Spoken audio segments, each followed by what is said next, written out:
안녕하세요. 고해줄피팅 A팀장 김지현 배정환입니다. 네, 저희가 오늘은 우리 구독자분들께서 많이 좋아하실 것 같은 게 현금 10억대로 좀 투자할 수 있는 건물들을 좀 소개를 해드리려고 합니다. 실제로 그렇게 거래가 되는 사례와 더불어서 어떤 건물들을 좀 투자하기 좋을지 저희가 오늘 좀 많이 가져오셨다고 하니까 기대하는 마음으로 첫 출발부터 해보도록 하겠습니다. 자, 먼저 소개해 주실 건물은 어떤 건물일까요? 네, 첫 번째 건물은 저희가 직접 매각을 한 사례예요. 위치는 북성수에 위치해 있고요. 중공업 지역입니다. 매매 금액이 19억 매매 사례 건물이에요. 그래서 현재 이 건물 같은 경우에는 담보대출 15억 2천만 원, 그리고 이제 공사를 하는데 공사비가 한 2억 정도로 책정이 됐어요. 그런데 공사 대출이 1억 4천만 원, 세금, 뭐 부대 비용 포함해서 에쿼티가 이제 5억 9천. 지금 10억이라고 말씀하셨는데 요거는 사실 5억대 현금으로 매입부터 공사까지 할 수 있는 그런 매물이었어요. 규모는 지하는 없고 지상 3층 건물이고요. 대지가 29.1평,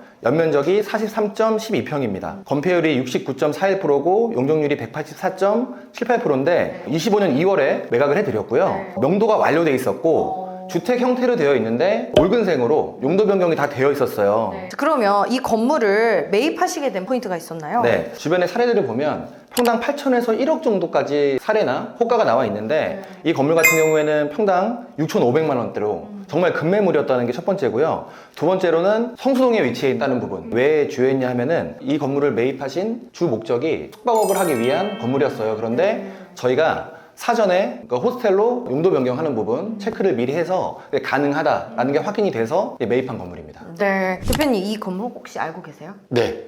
이 건물을 매매 단계에서 제가 예전 매수자 입장에서는 그 검토 단계에서 리스크 체크를 하시게 되잖아요. 그 리스크 체크 중에서 공사의 어떤 가능성 여부, 공사에 투입되는 예산 이런 체크들이 반드시 필요하거든요. 그래서 제가 그런 부분에서는 항상 미팅을 해서 설명을 드리고는 합니다. 네, 근데 말씀 주신 대로 공사적인 부분까지 다 브리핑 받으시고 매입을 하신 거잖아요. 대표님 보시기에도 충분히 공사적으로 밸류업할 가치가 있다고 보셨던 거네요. 네, 맞습니다. 네, 그러면 이런 바탕들을 토대로 수익성도 계산을 하셨을 것 같은데 어떤가요? 분석해 봤을 때. 네, 우선은 이 매수자분께서는 직접 운영하실 매수자세요. 네, 그래서 현재도 외도민, 호스텔 해가지고 한 3개 정도를 운영하고 계시고 그러다 보니까 직업 자체가 바뀌셨어요. 그래서 완전히 숙박업을 하시는 이제 매수자분이신데 지금까지는 임대로만 했으니까 내가 이제 진짜 내 건물에서 한번 해보고 싶다 하셔가지고 매물을 저희한테 이제 의뢰 주신 거고 저희가 맞는 매물을 이제 소개를 해드린 거예요. 이 건물 같은 경우에는 이제 3개층이 있다 보니까 룸이 6개가 나와서 하루에 한 10만 원씩, 하루에 60만 원. 한 달 기준으로 하면은 월 1,800만 원 수익이 나오긴 하는데 공실률이 있기 때문에 대부분 외국인을 상대로 하는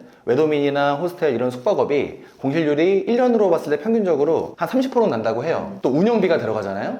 그리고 대출을 받으시니까 월 이자가 들어갑니다. 그렇게 봤을 때 뭐 1,800만 원에서 이런 이자 빼고 뭐 운영비 빼고 하면 월 1,000만 원씩 남습니다.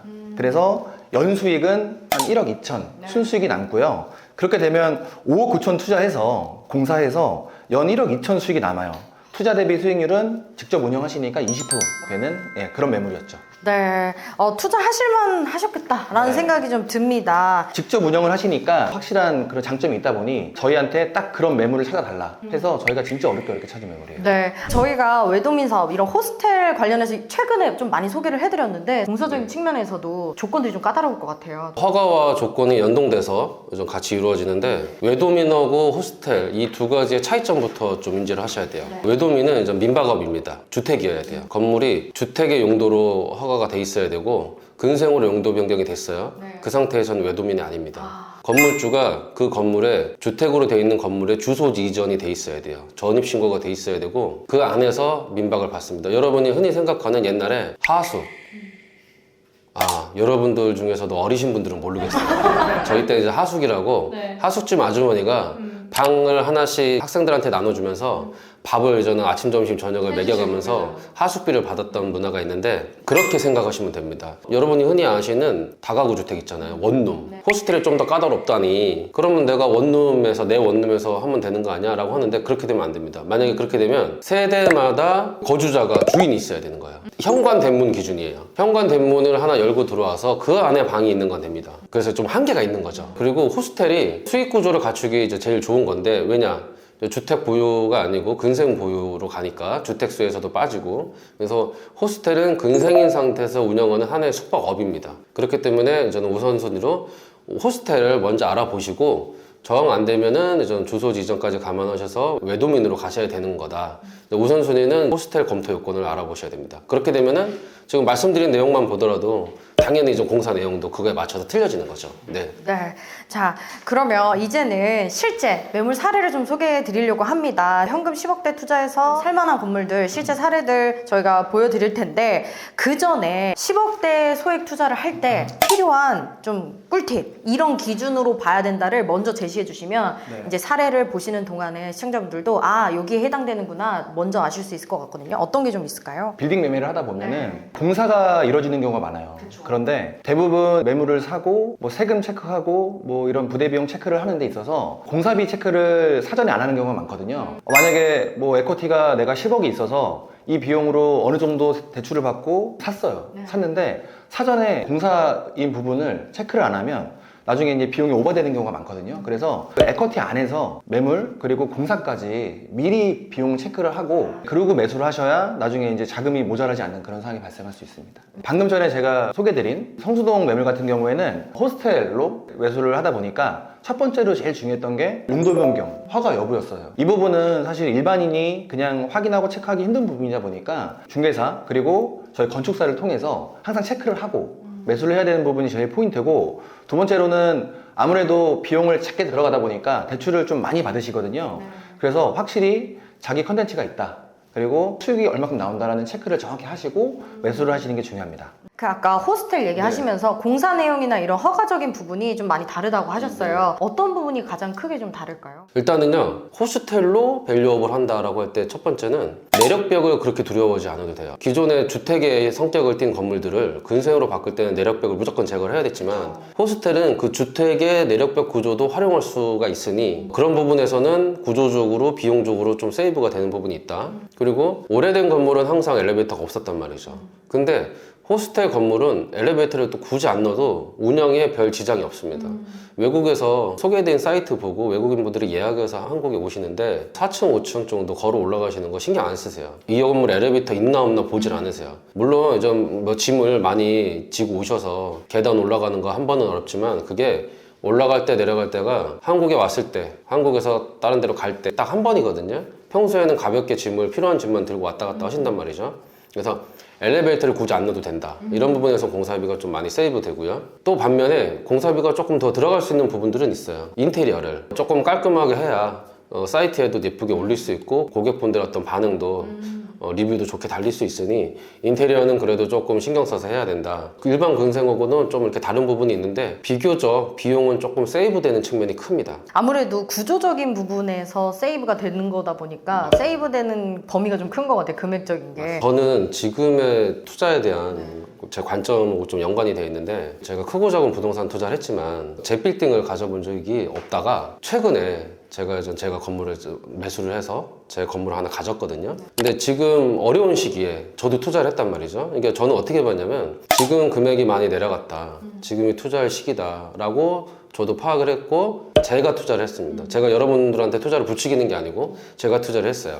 근데 요즘 같은 때에 낮은 금액에 낮게 나오니 투자 시기는 맞지만 갖고 있는 고민이 뭐냐? 임대 리스크예요. 그러면은 둘 중에 하나입니다. 내가 사업이 잘 되니 나는 이렇게 싸게 나오는 시점에 내가 들어가서 내가 임대료를 내고 내가 사업을 할 거야. 자, 그러다 보면 4년 뒤, 5년 뒤 분명 좋은 시기가 온다. 경제는 순환하니까. 그런 자신감으로 하는데, 내가 스스로 월세를 낼 기반이 없는 사업 구조를 갖고 계시지 않다라면, 지금처럼 리스크 없이 건물이 지어진 지 얼마 안 된 건물에 월세가 잘 갖춰져 있는 건물을 이 상태로 한 3, 4년 공실 안 생기고 쭉 가면 좋은 시기가 오겠네라는 생각으로 투자를 하면 좋거든요.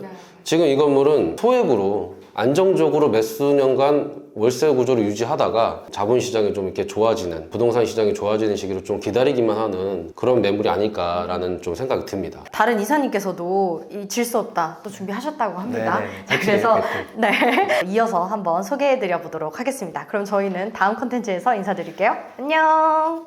항상 우리 고객님들이 많이 걱정하시는 부분들, 이제 혼자 건물을 찾으려니 이게 좋은지 아닌지도 모르겠고, 또 밸류업을 하자니 어디서부터 손을 대야 되는지, 뭐 이런 다양한 측면에서 좀 어려워하시는 것 같습니다. 이번에 인생 빌딩 프로젝트를 소개해 드리려고 합니다. 인생 빌딩 프로젝트가 간단하게 뭔지 대표님 얘기해 주시면 좋을 것 같아요. 건물주님들하고 아니면 또 건물주님이 되시고 싶으신 분들과 저희가 되게 많은 일들을 하는데, 대체로 고민거리가 하나로 귀결이 돼요. 본인의 전 업이 바쁘신데 챙겨야 될 게 너무 많다. 자, 매수 검토, 공사, 설계 인허가도 좀 한 단계가 아니고 여러 단계고요. 그리고 뭐 감리자 선정에, 공사업체 선정에, 복잡한 일련의 과정들을 거치시다 보면은 진짜 뭐 질리세요. 너무 힘들어하시고, 이런 업무를 각자의 전문가들을 찾아가서 건축사님 얘기하고 시공사 얘기하고 중개사님 얘기하고 하다 보면은 다 각자의 의견들이 틀리세요. 왜냐, 각자의 입장이 또 있다 보니까. 근데 이거를 건물주님 입장에서 종합적으로 컨트롤하고 조언을 해줄 수 있는 영역이 필요하다.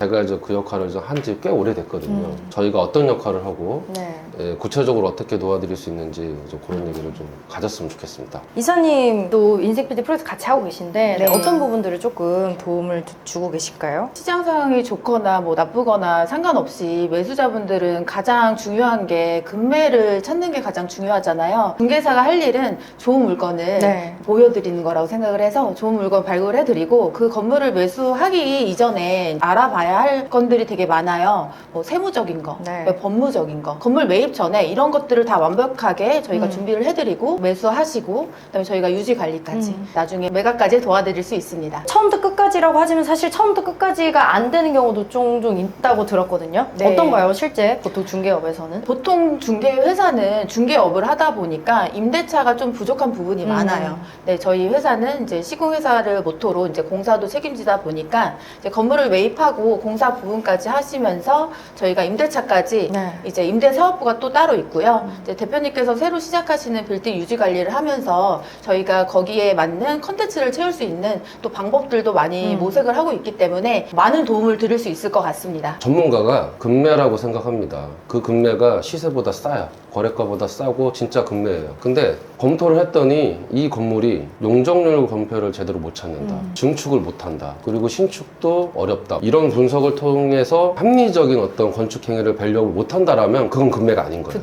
그냥 단순히 전문가들을 끌어들여서 물어본다고 해결되는 게 아니고 건축주님 입장에서, 투자자 입장에서 그 똑같은 시각으로 이걸 바라봐 줄 수 있어야 되거든요. 맞습니다. 전문가들이 모인 집단의 협업을 한다면 넘어서서 나라면 어떻게 할 것인가라는 시각을 접근하는 방식이 필요하다고 생각이 듭니다. 그리고 저희가 이제 영상에 올려드리는 매물도 사실 올려드리면 되게 빠르게 나가긴 하지만 영상에 다 찍지 못하는 사실 숨겨진 매물들도 많아요. 건물주분들께서 원하지 않으셔서 이제 그런 물건들도 조금 더 빠르게 만나보실 수 있는 기회가 되실 거라 생각이 되고, 무엇보다 건물을 찾는 것과 밸류업까지 이제 끝까지 간다라는 전체적인 과정에서 도움을 드릴 수 있는 프로젝트라고 생각해 주시면 될 것 같습니다. 이렇게 해서 저희가 인생 빌딩 프로젝트에 대해서 한번 설명을 드렸는데, 진짜 올해는 좀 해보려고 했는데 어디서부터 어떻게 시작해야 될지 모르겠다 막막하셨던 분들은 아래 번호로 연락 주시면 전문가 분들께서 또 물심양면으로 함께 저희가 도와드리도록 하겠습니다. 저희가 고객님의 건물을 제 3자 입장에서 바라보기보다 저희 건물이라 생각하고 함께 하는 프로젝트인 만큼 아마 많은 도움 받아가실 수 있을 것 같습니다. 지동조